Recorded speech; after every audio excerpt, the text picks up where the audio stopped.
सोलापुरातला पाण्याचा प्रश्न ऐरणीवर आलेला आपण बघतोय। या ठिकाणी गडूळ अगदी घाण पाणी या ठिकाणी येतंय। पाठीमागच्या जवळपास 5 दिवसाआड या ठिकाणी पाणी येतंय, मात्र ते देखील अशा स्वरूपाचं पाणी आहे। आपण काही दिवसापूर्वी मोदी परिसरातल्या 2 मुलींचा या ठिकाणी मृत्यू झालेला बघितलेला आहे। त्या पाण्याच्या गडूळ पाण्यामुळे मृत्यू झाल्याचा आरोप तिथले नागरिक करत आहेत। इथल्या देखील महिला आहेत, आपण यांच्याकडून देखील जाणून घेऊयात। मावशी, काय कशा स्वरूपाचं पाणी आता आलेलं? गटाचं काल 4 तासाला गटारचंच पाणी आलं। मग आम्ही 5 दिवसाला 6व्या दिवसाला एकदा पाणी आलं तर मग आम्ही कसं वापरायचं मग 6 दिवस पाणी? हां, आणि पाण्यामुळं पोट दुखायला लागलं, गॅस स्टोव्ह व्हायला लागलं, हां, मुलं आजारी पडायला लागले। मग कसं कोण जबाबदार घेणार आहे आता हे पाण्याचं?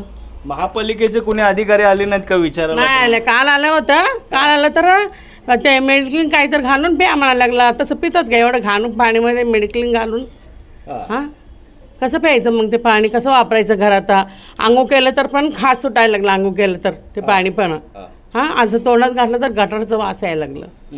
मग कसं करायचं आता? पाणी 6 दिवसाला एकदा आलं तर ते पण 4च तास। 4 तास? हां। याबाबत तुम्ही काय महापालिकेत निवेदन वगैरे? काल गेलो होतो महापालिकेला, आम्ही तक्रार करू, चौकशी करू म्हटलंय।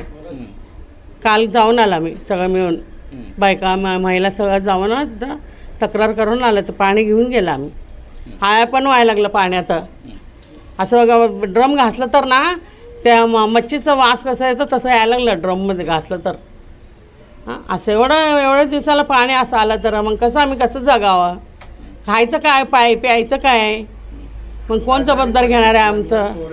हां, सगळं लहान लहान पोरे सकाळी पाणी पितात आणि सकाळी पोट दुखायला लागलं, गॅस स्ट्रो व्हायला लागलं, जुलाब व्हायला लागलं, असंच म्हणतात सगळ्यांनी पोरं।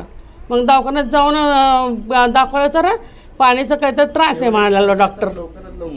हां, मग कसं करायचं मग? या ठिकाणी अन्य देखील नागरिक आहेत, काय सांगाल एकंदरीत पाण्याची स्थिती? आता बघतोय आपण एकदम गढूळ पाणी आहे। काय काल सकाळी अचानक पाणीचा दिवस, एकतर पाण्याचा दिवस म्हणजे काळा दिवस मानला जातो सोलापुरामध्ये, त्याचप्रमाणे या कुचनमगर परिसरामध्ये पाणी आलं आणि पाणी बघितलं तर डांबरपेक्षाही काळा आणि गटारीचं पाणी। 1 तासाने 1.5 तासाने पाणी आलं, थोडं फिक्कट पाणी, आणि त्याच्यानंतर 1.5 तासाने आलं तर आळ्यायुक्त पाणी। मग या सगळ्या पाण्याच्या बाबतीमध्ये पूर्णपणे प्रशासन अजूनसुद्धा अंधारात आहे। आज झोन अधिकारी या ठिकाणी आले क्षीरसागर म्हणून 8 नंबर झोनचे, तरी पाणी सगळीकडे बंद, इथं कसं येतं आहे? मग त्यांनासुद्धा माहीत नाही तर पाणी कसं येते लोकांना, असं परिस्थिती महापालिकेचा अंदाजोंदी कार्यक्रम आहे। म्हणून मी माझ्या सोलापूर सामाजिक संस्थेच्या वतीने मी 26/3/2025 रोजी माननीय आयुक्तांना समक्ष भेटून रस्त्यात गाठून गाडी थांबवून त्यांनी निवेदन दिलं की या सोलापुरामध्ये 177 झोपडपट्ट्या आहेत, त्या सगळ्या झोपडपट्ट्यांचं स्वच्छता अभियान राबवा। ओके म्हणले, 10-12 दिवस अजून स्वच्छता अभियान राबवत नाहीत। त्यामुळेच जगजीवन झोपडपट्टीमधील मीना मेत्रे आणि जिया मेत्रे यांच्या दोघांचा मृत्यू झालेला आहे। म्हणून अशा प्रकारे आणि किती लोक मारणार आहेत?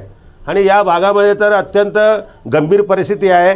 आजसुद्धा पाणी येतो, पाणी कुठं कळत नाही, आणि ते सुद्धा पाणी गडूळ गटारीचं वास येतं आहे आणि आळं येतं। नंतर आम्हाला मारण्यासाठी ते तुम्ही करताना पाणी नको, आम्हाला वीज द्या, आम्हाला पाणी नको वीज द्या, अशा प्रकारची मागणी करून माननीय आयुक्तांनी निवेदन दिलं लोकरे साहेबांना, तरी ताबडतोब सगळ्या सुधारणा करतो म्हणले। सुधारणा करतात का आम्हाला सगळ्याला वरती नेतात हे कळत नाही। म्हणून आम्ही या प्रशासनाचा धिक्कार करतो, दुर्लक्षपणा धिक्कार करतो। नेहमी मिटिंगा घेतात, तिकडे सर्वे करायला जातो, इकडे सर्वे करतात, कुठलं सर्वे नाही, काय नाही, अंदाधुंदी कारभार चालू आहे। प्रशासन नाही आहे, लोकप्रतिनिधी नाही आहे, आणि सरकार यांच्यावर अंकुश नाही आहे। या प्रशासनाचा आपल्या महानगरपालिकेचा किती करावा तर धिक्कार कमी आहे। धिक्कारपेक्षा आम्हाला स्वच्छता पाणी द्या, असं नागरिकांची म्हणणं आहे। या भागातल्या महिलांचं आणि नागरिकांचं काय मत आहे? गढूळ पाणी येतंय, प्रशासन भेट घेत नाही किंवा काय? कसं आहे, या भागातील कामगार, या भागातील राहणारे महिला वर्ग गरीब कामगार आहेत, त्यांना हातावरचं पोट आहे। हे एक तास जरी बाहेर गेलं तर त्याचं पोट बंद पडतं। म्हणून आम्ही या भागात नेतृत्व काम करत असताना कामगारामध्ये त्याचा सगळ्यांचा आमच्यावर विश्वास आहे। त्यांनी म्हणले, महाराज की कारंपुरी साहेब तुम्ही चला, आम्ही आमच्या पाठीशी ते आले, आयुक्तांना भेटले आणि अनेक बाबतीमध्ये त्यांना समजावून सांगितलं। आणि अधिकारी इथे येतो, आणि तो म्हणतो ते गटारच्या पाणीच्या बाजूला तो हे पाईप आहे असं म्हणतो. त्यांनासुद्धा काही माहीत नाही. ज्याप्रमाणे तुळजापूरचं पाणी गोमातेच्या तोंडातून येतं माहीत कळलं नाही. वर्षानुवर्ष युगानुयुग झालं. तसं सोलापूर महानगरपालिकेचं पाणी कुठून येतं, गटार कुठून येतं हे सुद्धा कळत नाही. इतका अंधाधुंदी आहे. महापालिका प्रशासनाला धडा शिकविल्याचा राहणार नाही अशा प्रकारचा मोठा आम्ही महापालिका बंद पाडायचा प्रयत्न करू. या ठिकाणी अन्य देखील महिला आलेल्या आहेत. आपण त्यांची देखील प्रतिक्रिया घेणार आहोत. तुम्ही पाण्याचे ड्रम भरून ठेवलेत. प्रशासन म्हणते 3 दिवसाला पाण्याचे ड्रम मोकळे करा. काय 3 दिवसाला पाण्याचे ड्रम वगैरे करा म्हणजे तर 2 दिवसाला तरी सोडावं पाहिजे ना पाणी. मग पाणीच नाही. 5-6 दिवसाला एकदा, आठवड्याला एकदा म्हटलं तर कुठून स्टोरेज करावं लागतं आम्हाला. ड्रम भरून घेतलं तरच ना उपयोग होतं पाण्याचं. मग घरात इथं भरपूर ड्रम भरलेले दिसत आहेत. काय म्हणजे आळ्या होऊ नये डेंग्यूच्या, त्यासाठी 3 दिवसाला तर मोकळे करा असं प्रशासनाचं म्हणणं. 3 दिवसाला कुठं आहे, आठवड्यातून एकदाच पाणी आलं आहे आमच्या कुचननगरच्या एरियामध्ये. मग कुठूनच पाणी होतं. इथं बोर पण उपस्थित नाही कुठल्या. मग पाणीच तेच भरून ड्रम ठेवतो तेच वापरून घेतो आम्ही. बोरचं तर इलाजच नाही या एरियामध्ये. आता येतंय ती पाणी कसं आहे, कसलं आहे पाणी सध्या? पाणी ते सगळं ड्रेनेजचं गटारचं पाण्याचा वास येऊ लागलंय. सगळं ते प्यायला पण वासच यायलंय.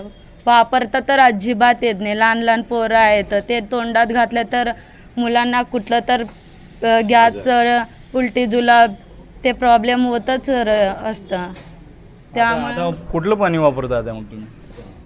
ते नळाचंच पाणी, जार, बिसलरी तेच पाणी वापरतो प्यायला. आता मुलं आहे म्हणून ते 5 दिवसाचं गटारचं पाणी येऊ लागलं म्हणून ते फक्त वापरायलाच, पिण्यासाठी बिसलरीच वापरू लागलो.